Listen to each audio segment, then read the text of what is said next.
couple of days on the projects, they are the worst because we've just taken over the ship from the company that was chartering it for a couple of years, and these first days are changing the management, changing the flag. So there's a ton of inspectors. We're testing all the systems.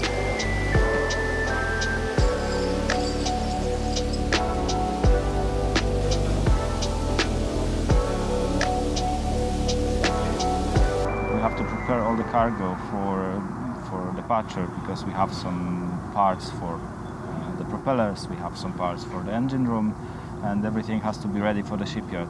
Now we have to redo the lashings on these bad boys. These are the blades for the propeller that are going to be mounted in the shipyard, and whoever brought them in, they messed up the lashings really bad.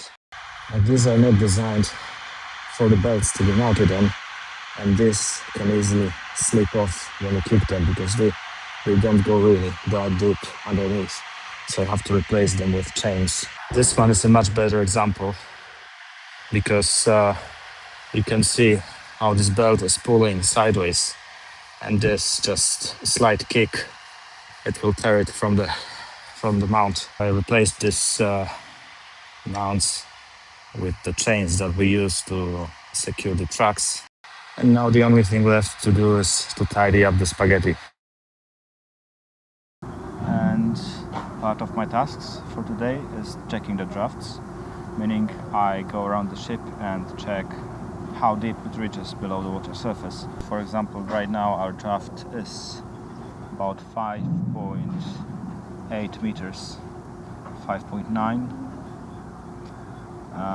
And then I take these drafts and send them to the chief officer, who will insert them in the stability program and learn if our ship is ready to go.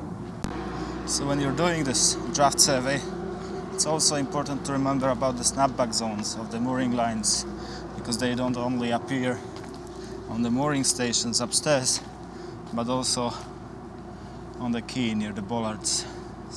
And for those who don't know what the snapback zones are, it's just these mooring lines. They are quite elastic, and when they snap, they do so with a lot of force, and they can basically kill you if you're standing in the wrong place.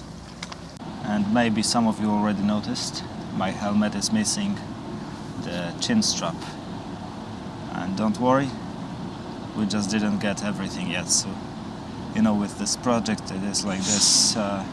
We take over the ship and everything is taken away from us. Like the company that was chartering this ship, they had their own trash cans, their own PPE, everything. So when they left the ship, they took everything that was theirs, and our stuff is just slowly arriving. So for now we have to use the helmets without the chin straps. We're not doing anything that really requires the helmets, we just use them as a precaution. The thing with this protective equipment is that you should treat it as the last line of defense. Never count on it as your only measure of safety. You never know what happens on board, and you should make sure that you're safe based on the things that you do to prevent the accident, not just the fact that you're wearing a helmet or gloves. These are just, as I said, Daniel. They are just your last line of defense. When an incident happens, they are just there to protect you from severe injuries and not to protect you from the accident itself.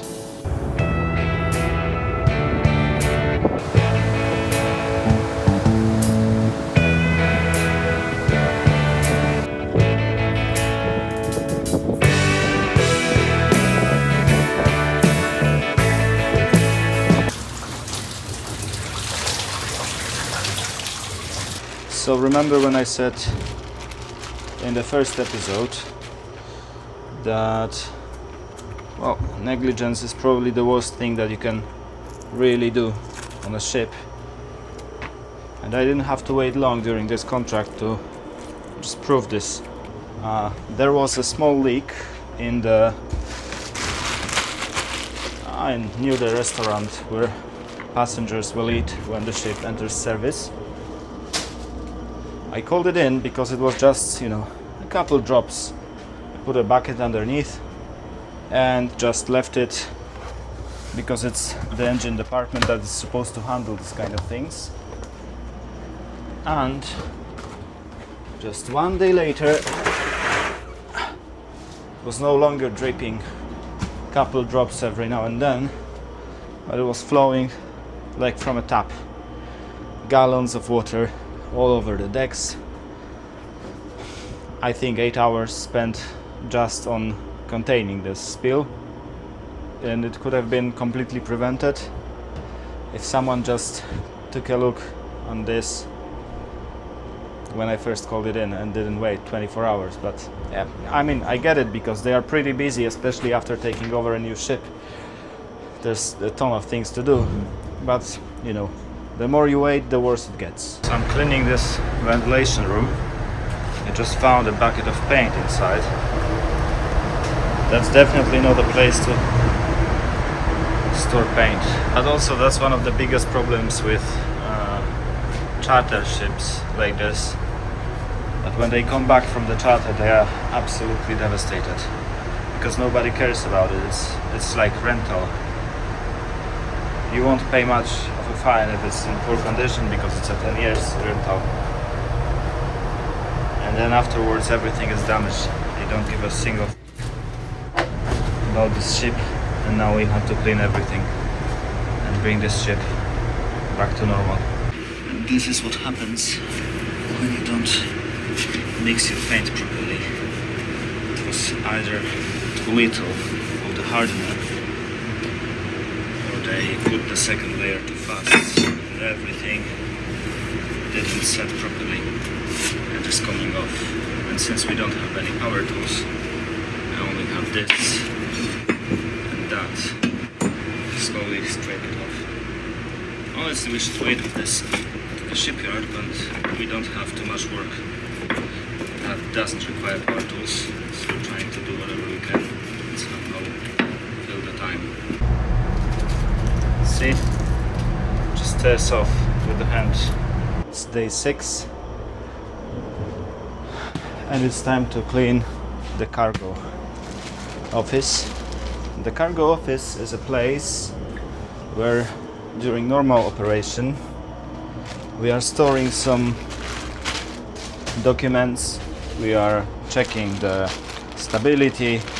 It's just a place where we can go and do some paperwork while the cargo operations are in progress. For example, when there's a small car crash, we can make the report, fill out the documents for the